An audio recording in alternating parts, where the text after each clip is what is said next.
Hello, and welcome to the Write Club podcast, where we take you behind the pages and into the fascinating world of writing.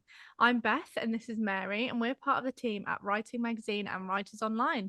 Hi, Mary, how are you? I'm really well, thank you. Let me get straight on to introducing this week's brilliant guest. Anna Mazzola is an award-winning writer of historical, gothic, and crime fiction. She also writes thrillers under the pen name Anna Sharpe. Anna regularly appears at literary festivals and events and gives talks and teaches workshops on creative writing.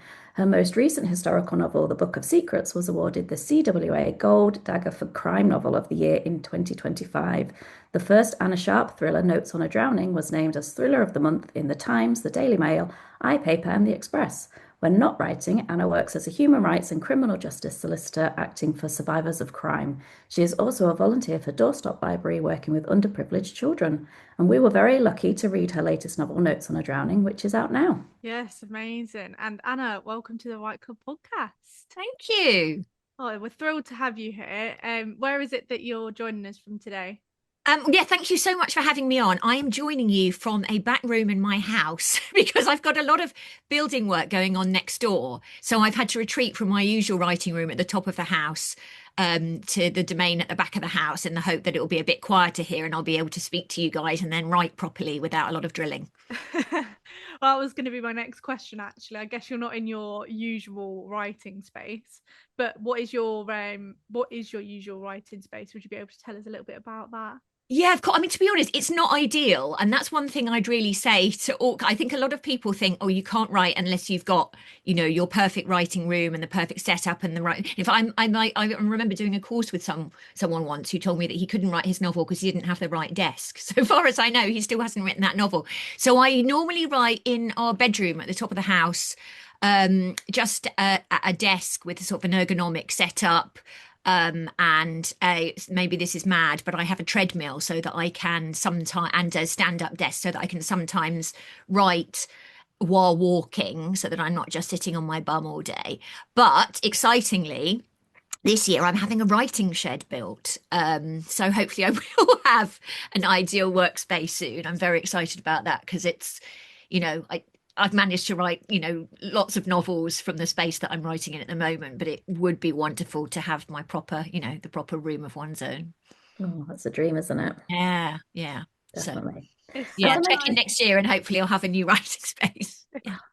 It's so lovely how much we're hearing about people building their own little nooks in the garden and little writing sheds. We're hearing that all the time at the minute. People really want that space away from like home living to really kind of zone in and focus. Yeah, I think so because it's sort of going to work in a way, isn't it? Otherwise, it's just sort of too enmeshed with your real life. Otherwise, if you're doing it from your bedroom, as I am, and as I say, I've managed to do it, but to really get into that zone, I think sometimes it's easier to feel like you're going to work. So hopefully, that little trip from the kitchen to the back of the garden will make me feel like I'm going to my office. Like Mary just said, that is the dream. Yeah.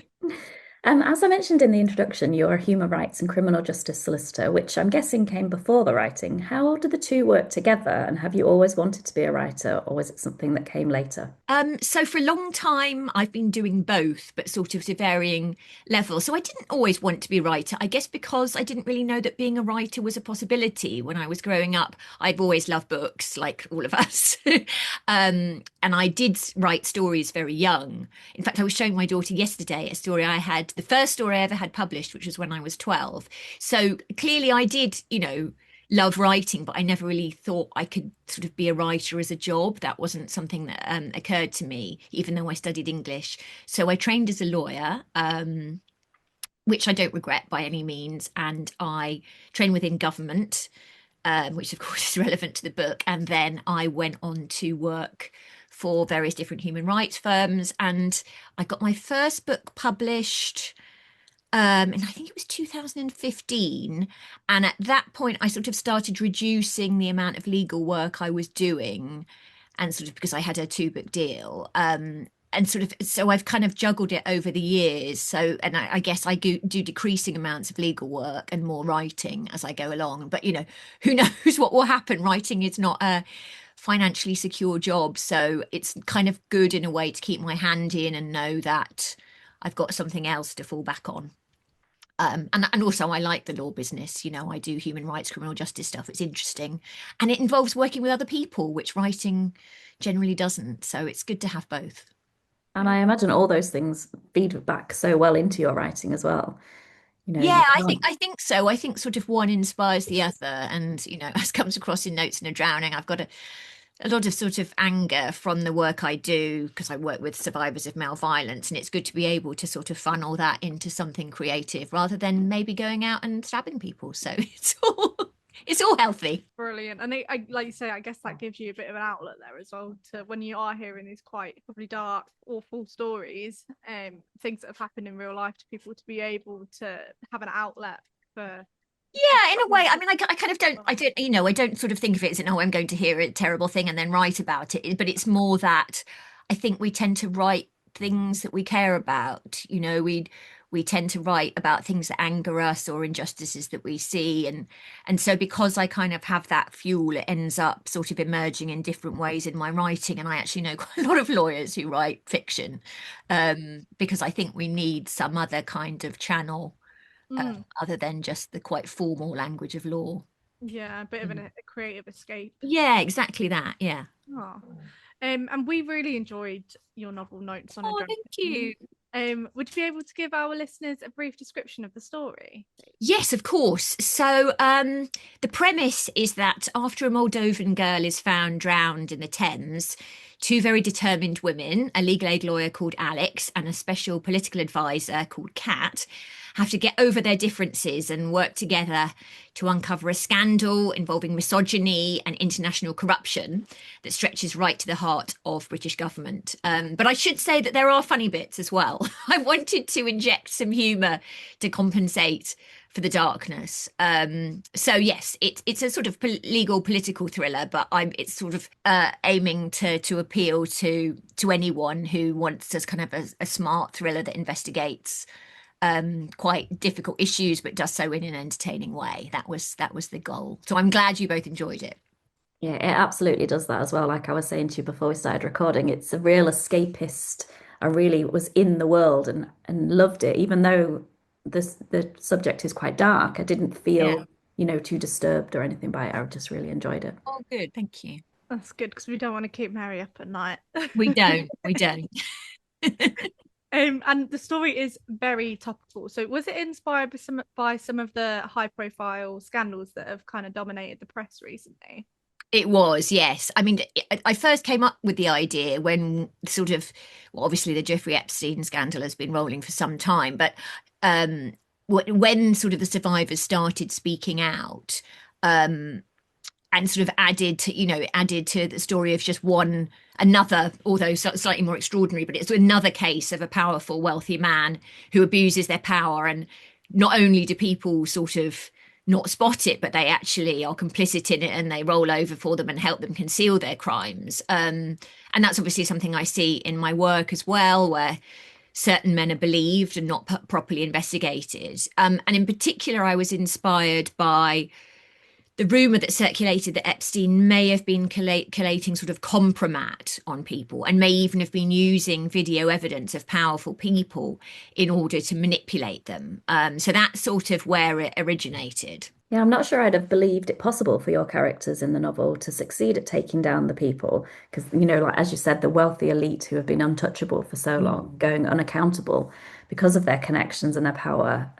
If it wasn't for those real life events that are coming out now, and I found that so interesting, the way the two things were playing out as I was reading the book and reading the news. And so it's not easy to get that balance of being escapist, but also being very topical and, real deep subjects. So how did you achieve the balance, if that's not an impossible question? Well, that's very kind. And yes, as you say, it is timely. And yes, it's definitely escapist in that a solicitor wouldn't really be doing any of the running around and investigating and fleeing villains that I have Alex doing. Somewhat disappointingly, those of us who are solicitors might think. And of course, my characters do get some answers in the end, even if they don't get all the answers, which often never really happens in real life. And these survivors also get some accountability, but I didn't want too neat an ending, as I wanted to make clear that, there are still problems within the system and that kind of abuse doesn't always end with a happy story. And obviously there had to be excitement and action within the book because this is a thriller. So I wanted to raise important issues, but in a way that people would find entertaining, so that, you didn't feel that I was preaching at you, that you were enjoying the novel, but maybe kind of, absorbing some of the other stuff as you went along. I think you did that brilliantly. And how do you balance all of the elements in your life, if there is such a thing? Would you be able to describe a typical writing day for us? Yeah, sure. So, I mean, as I say, I'm doing more writing than more law. So the way it works at the moment is that I drop my kids off at school, um, run back, then sort of do some very quick admin tidying up. And then my aim is I have to start writing at 9. And between 9 and 12, that's my key writing time, because we were talking about this before we started, but my brain is sharper in the morning. But by mid-afternoon, I'm ready for a snooze. So I aim to do most of my writing by 12. And then sort of after that, I'll do, um, you know, admin and law stuff and publicity and all the other stuff that needs doing. And then pick my kids up and then maybe do research in the evening. But, it varies. And sometimes, if I'm working on cases, then I'll be working on them first thing in the morning. So it really depends. But generally that's my aim. That's what I try to do. If I'm drafting a first draft, as I am going to be doing from this week, then I need to have that solid writing time. I mean, I say that, but of course, I'm constantly checking social media and Vinted. And that one of my New Year's resolution is to do that a lot less, to do a lot less sort of messing about and just get on with it. I think that's a perfect New Year's resolution. I need to be doing the exact same thing. Well, I don't seem to have done very well because I already bought myself a necklace on Vinted yesterday. So Easily I've done. started off very badly with the not going on Vinted. uh, But it's January next month. I know we do need a little bit of joy in January, don't Yeah. we? We do need a little bit of a boost. But yeah, I am doing. I've actually got, you can't see this on the podcast, but I'm showing you guys on the. I've got this little timer. It's a Pomodoro timer, so you can set it for. You just put it on one side, and it's you've got the same thing. This is amazing. Oh, that is so funny. But you've got a pretty blue one. I've got a gothic black one. But yes, you put it on one side, it's 30 minutes, 20 minutes, to try and make sure that I, will like write for an hour, write for 30 minutes without spending time on Vinted. And it does work so far. Yeah. I think I'm Yeah. gonna have to invest in one of those, because does it not count down, so you don't know, Yes. like you don't know when it's about to go off? Oh no, it does count down. You can see it. Okay. You can see it. Yeah. I thought Um, maybe it would just do 30 minutes and you have no idea when the end of that 30 minutes is, so you're rushing to get stuff done. Oh, I see. No, I kind of need, because the part of the reason I got it is I realized recently that perhaps not realized, but I formally diagnosed that I've got ADHD. So I do struggle to concentrate. And I find it really, and I do struggle to work out time. I'm very poor at knowing how much time I've spent doing something. So for me, it's useful to know, to see the minutes ticking down. I appreciate for others, it may be annoying. I'd be constantly checking it, like how many minutes have we got left now? How many Yeah, minutes? yeah. But we know a lot of writers that use that technique, to be fair. And Mary, it works really well for you as well, doesn't it? It does, yeah. Yeah, it does. Just that sort of, right, get your head down, get it done. And it's achievable, 30 minutes. If I think like, oh, I've got to do this thing and it's going to take me hours. And so, yeah, it does. Yeah, exactly. It's that sort of short, bite-sized chunks that's Yeah. doable. And also it's that, Manageable.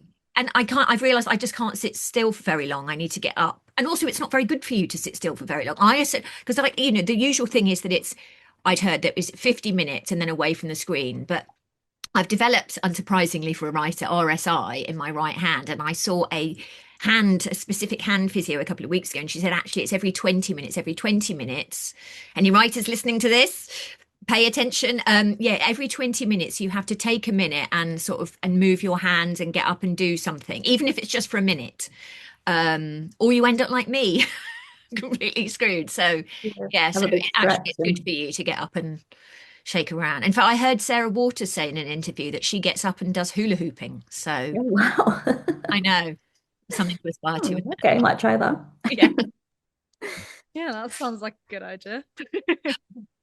And that was brilliant advice. But is there any other advice that you would give to writers struggling to carve out writing time? I mean, I guess the main thing I'd say is don't worry if you don't have that much time. You can still achieve something within a short amount of time. I remember when I was working and I had a young child, I went on a writing course and the tutor said to us, if you're not writing 2 hours a day, then you're not taking it seriously. And I was really worried because I thought, well, I just don't have 2 hours a day.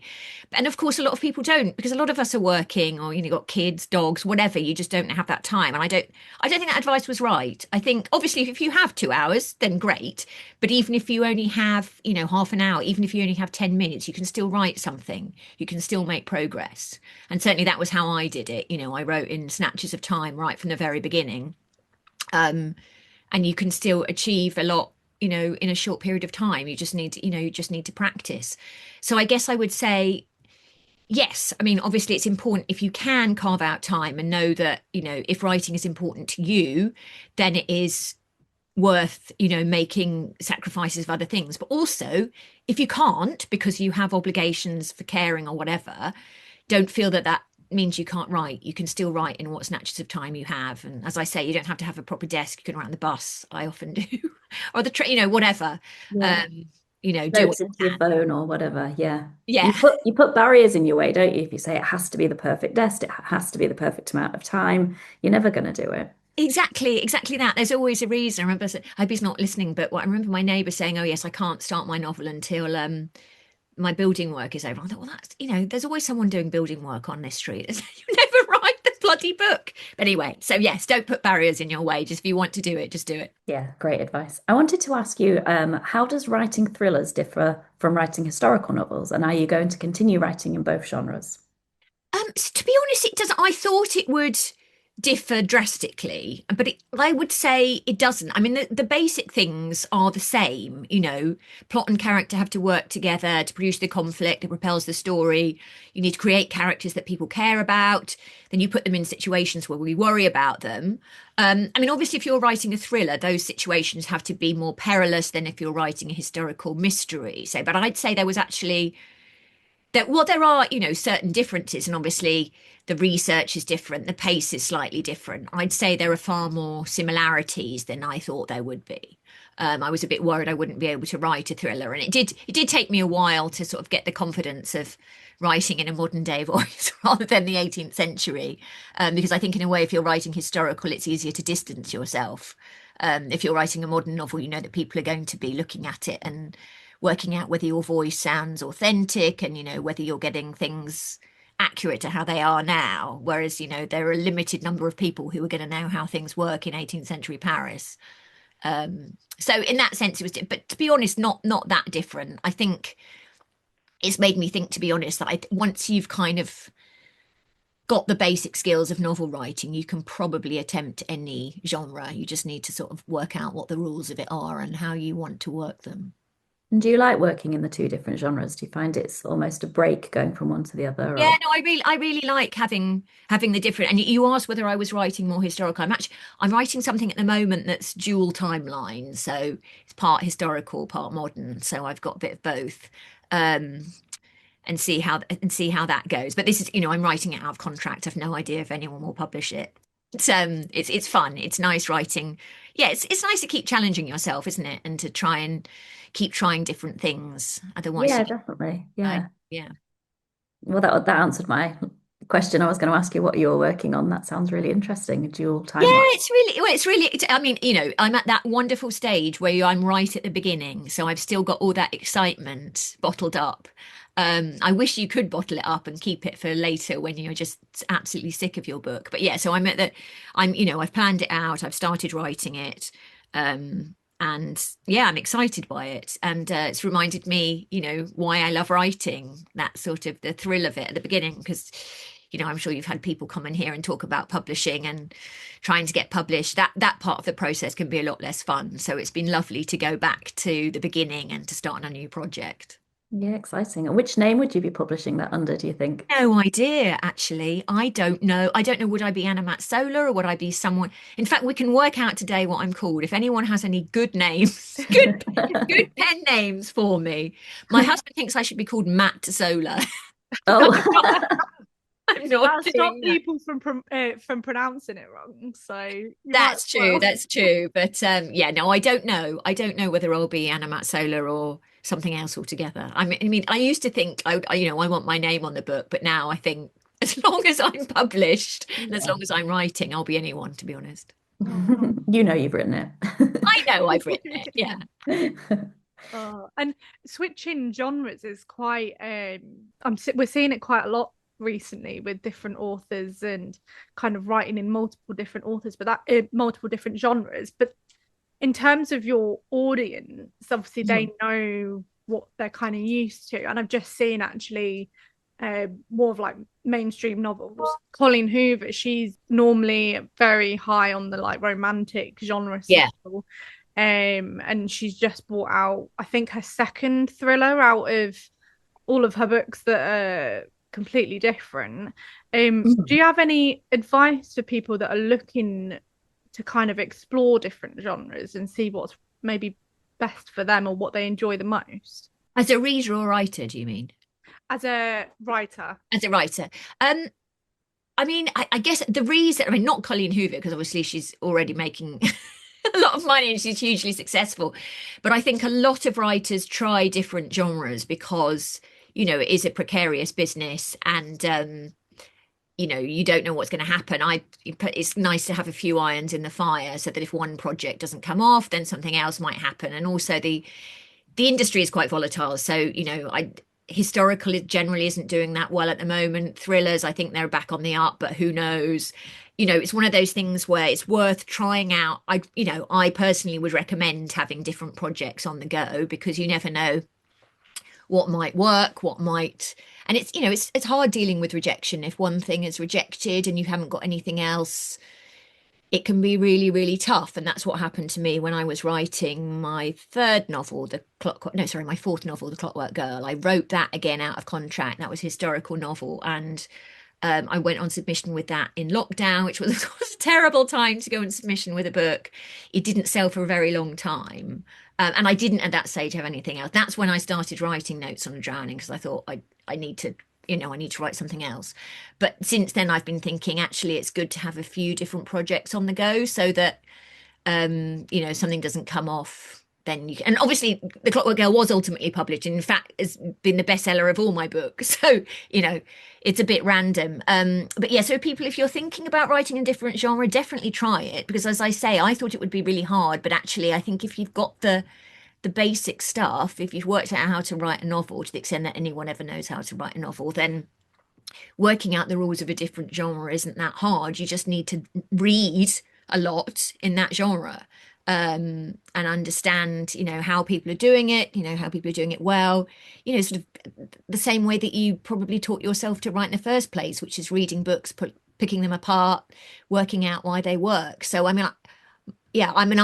love, trying different things. And, when you understand how different genres work, you can then work out which of those rules you want to use. You can, people talk about breaking free of the genre or, crossing genres. You can work out which bits of it you're going to use. So, I'm all for it. Brilliant. I think that's great advice. And we always like to end the Write Club podcast with a book recommendation for our listeners.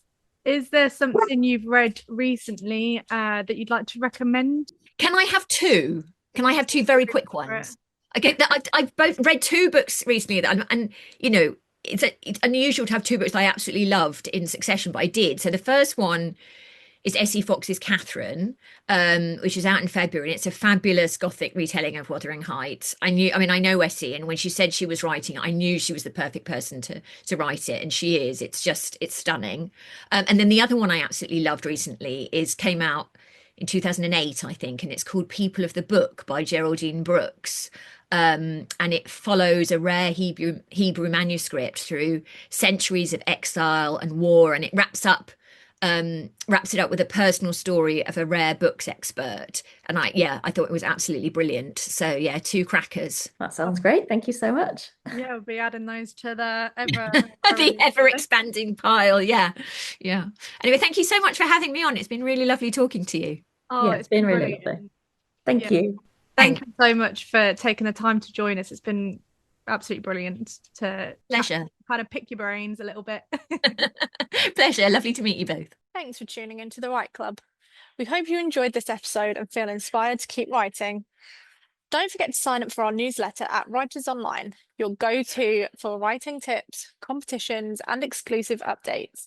Plus, you'll never miss an episode of the Write Club. Until next time, happy writing.